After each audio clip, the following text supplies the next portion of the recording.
Hola, hola choclitos, bienvenidos a la transmisión en vivo de esta semana. Flexi Seguridad, sazón, batería y reggaetón para todos. Yo soy Charlie. Y yo soy Alexis, feliz jueves con todos ustedes chonclitos. ¿Vamos al grano? Vamos al grano. Esta semana ha sido muy movida en temas políticos, como que se habla de todo pero a la vez de nada. Sí, lo que hemos escuchado temas de todo, de Odebrecht, las declaraciones del vicepresidente en la Asamblea Nacional, todavía suena full el regreso del loco. Pero... Todo esto muy interesante, pero a la ciudadanía y a la juventud no le han hablado sobre un tema muy importante que está causando harto pleito en la élite política del Ecuador. Se lo conoce como Flexi Seguridad Laboral. Flexi Seguridad Laboral. A ver, no se extrañen si es que no cachan qué mismo es esto. No se ha publicado nada en la prensa, en la tele no se dice nada y la gente en la calle ni siquiera sabe de qué estamos hablando. Antes de que nos regañen, tenemos que decirles que este es un tema muy complejo y delicado, por lo que hay que tener en cuenta varios puntos de vista. Los empleadores piensan de una manera, los empleados de otra, y los políticos, nadie sabe qué carajo piensan los políticos. Por eso es importante que discutamos este tipo de temas. Sí, a ver, pero bueno, empecemos por partes. Les explicamos qué es esto. La Flexi Seguridad Laboral, que según Mashi suena como un nombre de condones, es una serie de cambios al sistema laboral propuesta por un nuevo ministro de Trabajo que tenemos que se llama Raúl Ledesma. Entonces, el man define esto como las adaptabilidades de los contratos laborales para generar más empleo y mover más rápido el mercado laboral. Entonces, es como cambiar el método de contratación de la gente, más o menos. Todo esto nos suena muy bien, pero tenemos que echarle un ojo a qué se refieren con esto y qué es lo que había antes. El gobierno de Rafael Correa hizo muchos avances en los derechos del trabajador. El man hizo que sea obligatorio que los trabajadores tengan seguro social, o sea que estén afiliados al seguro social. Prohibió la tercerización, que es cuando una persona viva, se trata de hacer el vivo, y contrata a una persona para que haga el trabajo para el cual le contrataron. Y además de esto, pagarle menos de lo que debe o lo que va a ganar esa persona a la que contratan. También existieron al mismo tiempo figuras legales, reformas legales que permitieron como el castigo específico sobre el maltrato laboral. Bueno, sí, y eso funcionó bastante, de hecho. O sea, nos ayudó en muchos temas de derechos laborales. Los derechos de los trabajadores se hicieron escuchar muchísimo más en Ecuador. Sin embargo, no hay ley perfecta y echa la ley, echa la trampa, hay muchos elementos que influyen. Entonces algunas cosas no salieron tan bien. Es bueno que se garanticen derechos laborales. Claro, el problema es el proceso de contratación engorrosa que existe. Ahora es mucho más complejo y los empresarios o dueños de fábricas o empleadores se quejan mucho, se beneficia mucho a los trabajadores, pero hay casos típicos que hacen que el sistema se vuelva un poco más lento y que los empleadores no puedan contratar de manera ágil a diferentes empleados para las labores que ellos necesitan para desarrollar a sus empresas. Exacto, entonces como es más difícil ahora, cuesta más contratar a una persona, hay empresarios que prefieren no contratar a la gente y ahorrarse todo ese trámite. Y algunos trabajadores incluso han llegado al punto en el que pide que los contraten ilegalmente, como un contrato negro, sin seguro, sin nada. Entonces es que se mueren pintando la casa del empleado, del empleador, salado, pelado, ya no pasa nada, no tienes nada de remuneración. O sea, eres un contrato negro, eres ilegal, es como un ilegal así trabajando en otro país. Es como cuando ya estás desesperado por seguir con el chupe y no tienes plata y compras ese trago barato así que te cuesta $2. O cuando le llamas a tu ex, cuando estás hecho basura y quieres estar con alguien, pero es como que la peor jodida idea del mundo. No lo hagan. Por favor, no. Pero bueno, sí. Otra vez sale ya que se garantiza a los trabajadores que sus jefes no los pueden botar a la calle. Cosa que era muy normal antes, pero siempre existe este tipo, el típico ecuatoriano vivo, que se aprovecha de eso y solo trabaja lo poco y se vuelven más ineficientes y afectan a la producción de las empresas. Esto crea una perspectiva, desde la perspectiva del empresario, ¿cómo es? O sea, hay que hablar de todas las perspectivas, del empresario, del trabajador, del lado político, del funcionario público, de todo. Pero bueno, se alcanzaron derechos laborales que obviamente hacía más complicado contratar a los trabajadores, como estábamos diciendo. Pero funcionaban y ayudaban a muchos trabajadores, como que funcionó ayudó a muchos ecuatorianos, pero pasó algo nuevo. Sin embargo, llegó el nuevo gobierno de Lenín Moreno, un gobierno que todo el mundo pensaba que iba a seguir las mismas tácticas de Mashi, pero, oh sorpresa. Lenin no le está contestando a las llamadas a Mashi. Oh por Dios, no sabemos ahorita qué está pasando en ese país, ¿no? Entonces... Sí, o sea, por ejemplo de las sabatinas, loco, o sea, ¿Qué es la primera cosa que hace Lenín Moreno como presidente del Ecuador? Eliminar las sabatinas. Entonces el Mashi se queda así. Además de esto, posesionó a Raúl Ledesma como ministro de Trabajo, y este man quiere cambiar muchas cosas de las que habíamos hablado antes, y tiene diferencias de pensamientos con lo que Mashi pensaría alrededor de esto. A ver, ¿qué cosas quiere cambiar en el sistema de contratación? No sabemos, la verdad nadie sabe. Yo creo que ni siquiera el man sabe. O sea, ha dicho muy poco en medios de qué va a hacer. Dice que va a generar facilidades para la contratación laboral, que quiere dinamizar el sector productivo, que no significa un perjuicio a los trabajadores ya obtenidos. El man dice que también hay que hablar de esto, que hay que discutirlo entre varias partes, pero... ¿Qué mismo? No cachamos muy bien si esto va a ser bueno o malo para los ecuatorianos. Ledesma nos habla a nosotros de dinamizar el sector productivo con distintos tipos de contratos dependiendo del sector. Ha hablado del turismo y del sector agrícola, donde cuenta con una experiencia vasta. Sin embargo, habla que estos contratos no van a precarizar a la labor de los trabajadores, debido a que tendrán todas las compensaciones y bonificaciones de la ley. Ajá, bueno. Parece ser que no es nueva este tipo de política. Tenemos que entender que estas medidas ya se han aplicado en otros países. El concepto fue creado en Dinamarca, en otros países nórdicos también, y fue aplicado en Europa. Pero trajo consigo una serie de explotaciones laborales, especialmente en España y Francia, pero terribles. O sea, si es que hacemos un copy-paste de la política pública que se hace en Suecia y queremos pegarlo acá, no va a ser lo mismo. Es como que no es lo mismo que hacer un deber de matemáticas, que por el simple hecho de que en cada país hay diferentes factores, elementos culturales, no es lo mismo. Esto es como darle un smartphone a tu abuelita y no explicarle cómo utilizarlo. ¿Sí o qué? No va a funcionar. Exacto. Entonces, para poder entender este concepto de la flexibilización, ¿cómo hacemos? O sea, primero está el concepto de la movilidad, con lo que disminuyendo todas esas instituciones protectoras se da paso a un trabajo. O sea, como que sin tantas trabas burocráticas, como que le das empleo más rápido a una persona. Entonces se trata de dar una autorregulación del mercado. Es decir, que el mercado se regularía.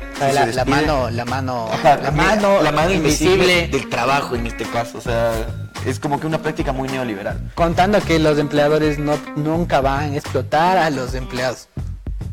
Ajá. Sí, exacto. Sí. Entonces, bueno. El segundo elemento de esto son los sistemas sólidos de protección, que es a lo que vendríamos a entender que se definen como formas de subsidio en el cual el Estado protege a los trabajadores hasta que encuentren otro empleo. Ya.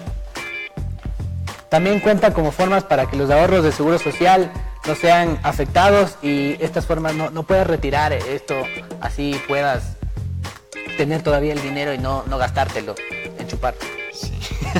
O sea, son conceptos muy complicados, conceptos laborales.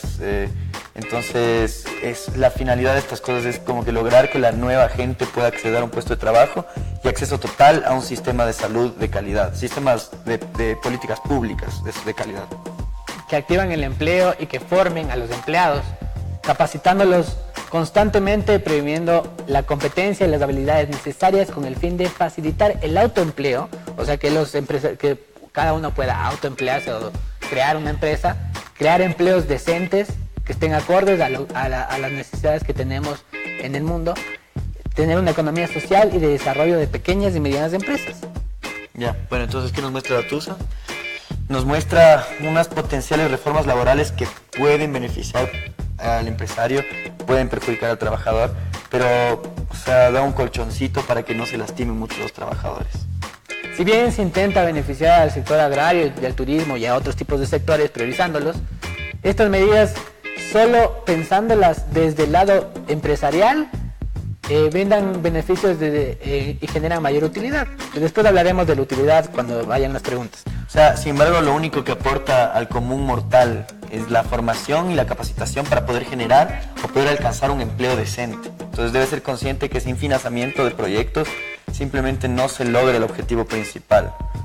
Que es vivir todos bien. Es así. Es posible que esto se vaya a debatir en la asamblea, se cree crear reformas fuertes, o sea, una reforma laboral al Código de Trabajo laboral. Y para ver cómo esto se desarrolla en cuestión tenemos que esperar un poco de tiempo. Sí, pero por el momento queremos preguntarles qué piensan ustedes. O sea, el tema está muy fresco todavía, pero como trabajadores, ¿ustedes qué opinan? O sea, o como empresarios, ¿qué dicen? No sé si es que sus padres tengan empresas, si es que tengan empleados. O sea, también es importante saber todos los puntos de vista. Es importante que como ciudadanos nosotros discutamos de estas temáticas para que todas las opiniones diversas se unan de una forma equitativa y justa en los resultados, en las leyes, en las políticas públicas, para que se escuchen todas las voces. Claro, y más allá, esta es importancia no solo si tienes o no tienes un trabajo, sino que tu familia depende de de gente que trabaja. Entonces, preocúpate un poco más del tema. Intenta informarte, intentemos cuestionar al poder no solo del Estado, sino también del mercado. Y ya eso es lo que estamos viendo. Por favor, denos un like, síganos, compartan este video. Amigo, me llegó una pregunta para ti. Sí. Pregunta, ¿cómo se te ocurre a ti solucionar la problemática de la ineficiencia laboral por el miedo a que los demanden a los empleadores? O sea, que lo demanden al empleador porque no cumple con la ley. Sí, esta pregunta me la hicieron antes. ¿Cómo solucionarías tú que las personas, que los empleadores dejen de perder este miedo de que los demanden los empleados? Por cualquier tipo de cosas, tengan la razón, ¿no? A ver, es que no hay que perder el miedo a que eso suceda. El miedo está en si es que te planteas a ti mismo como un empleador que es un buen empleador, que respeta la ley, que trabaja con tus trabajadores, que haces lo adecuado y que lo que estás haciendo es potencializar la vida y la calidad de vida que tienen tus trabajadores. Si tú lo haces, probablemente no vayan a haber demandas laborales. Pero si les pagas poco, si no respetas la ley, si no les afilias al Seguro Social, es obvio que probablemente vayas a tener una demanda. Va más allá de cumplir la legalidad de lo que dice el Código del Trabajo, sino también cumplir con la legitimidad de entender que tú le estás brindando una posibilidad a una persona de desarrollar su propia vida familiar. Entonces, desde ahí hay que entender una relación en la cual el empleador no pueda perder y el empleado tampoco pierda. Hay que crear como diferentes balances estructurales más allá de la legitimidad y de la legalidad y del Código del Trabajo y de las reformas de las políticas públicas, sino plantearnos a nosotros mismos como qué es lo que yo estoy haciendo para que mis trabajadores se sientan bien. Sí, te cacho. A ver, y una pregunta más. ¿No se está perjudicando al trabajador cuando se da un salario por horas en el sector de turismo y agrario? Depende mucho, o sea, si se perjudica al trabajador, dependería mucho más allá del trabajo en horas. Hoy por hoy, creo que el trabajo, la cantidad de trabajo que tenemos va más allá de la cantidad que nos pueden ofrecer el sistema.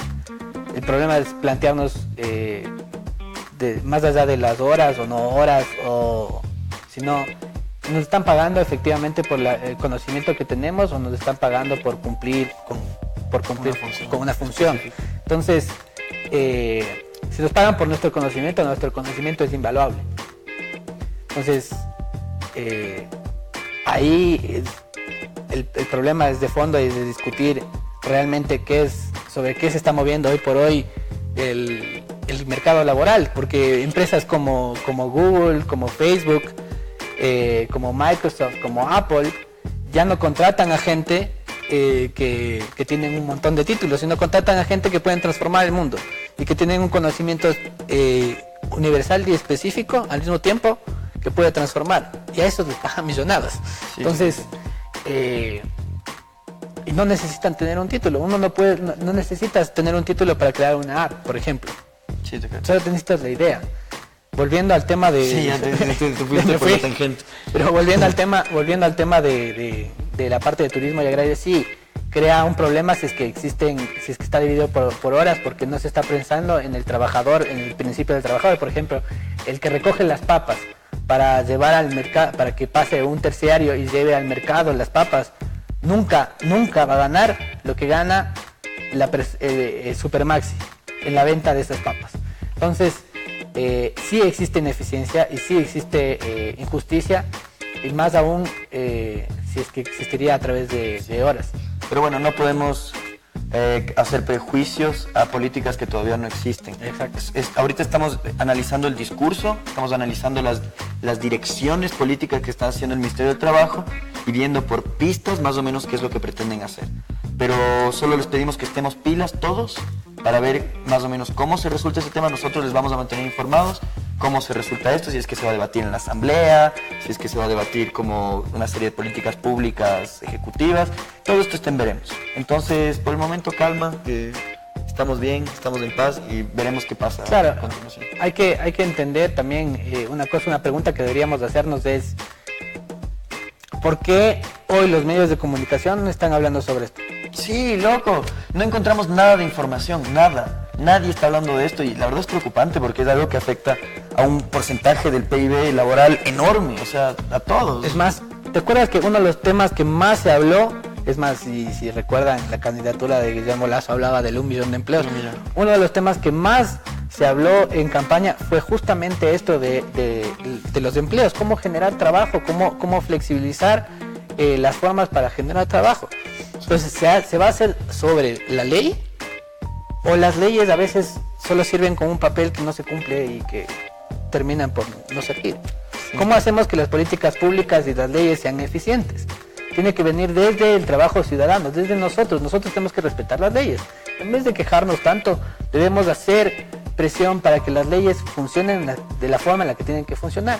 Y para que las políticas públicas que apliquen este gobierno sean coherentes, no solo tanto para los empleadores, sino también para el empleado. Que no perjudiquen, que no quiten derechos laborales que se han ganado durante más de 100 años. Sí, o sea, no podemos retroceder en ciertas cosas. Entonces, eso es por esta semana, muchachos. Este es un tema que teníamos que tocarlo, por más complicado que pueda llegar a ser. Pero para eso estamos, ¿no? Para explicar temas complicados e intentarlos decirles de manera más chida. Entonces, una cosa más para terminar. Espera, creo que hay una pregunta para ti. Ah, ya. O sea, hay una pregunta, pero la vas a responder todo. Como quieras. A ver. Ya, pero... Pero, ¿cuál es la pregunta? A ver, la pregunta es, ¿se debería poner las mismas exigencias al sector público que se impone a la empresa privada? ¿Por qué se exige más al sector privado? Eso es una afirmación bastante complicada. Si uno lee la LOCEP, en el sector público, para contratar a una persona en el sector público y ser servidor público, necesitas al menos un título universitario o ser egresado para ser servidor público número 1. Tienes un ranking en el cual está estratificado cómo puedes llegar a ser servidor público. Y otra cosa es, hay dos tipos de servidores públicos: el servidor público, que es elegido a través de voto, y el servidor público, que es administrativo, que forma parte de los ministerios. Y esos tienes un ranking específico que tienes varias limitaciones para seguir en ese ranking. Ahora, el problema en ese ranking está mucho en que está medido bajo si tienes X diferentes tipos de títulos. Y a veces un título, que seas un PhD o tengas un PhD, no te dice que tengas la capacidad para ser un subsecretario en un ministerio. Y ese es uno de los errores en los que incurrió este gobierno. Se creyó mucho en los PhDs, en gente que tiene muy poca edad, muy poca experiencia laboral, no tiene más allá de 10 años de experiencia laboral, y solo se los pone como ministros, subsecretarios o viceministros. Entonces se pierde en ese sentido. Pero que existen exigencias, existen muchas exigencias. La misma exigencia, por ejemplo, tú no puedes votar a un servidor público de la nada, porque igual te pueden meter una demanda. Entonces hay que informarnos sobre las leyes que existen. Nos llegó otra. A ver, amigo. ¿Creen que la flexibilidad laboral es una respuesta a crisis económica, a problemas económicos de un país, o es una política económica que se aplica sin existir una crisis necesariamente? En otras palabras, sí. ¿Crees que debe haber crisis para aplicar flexibilidad laboral o no?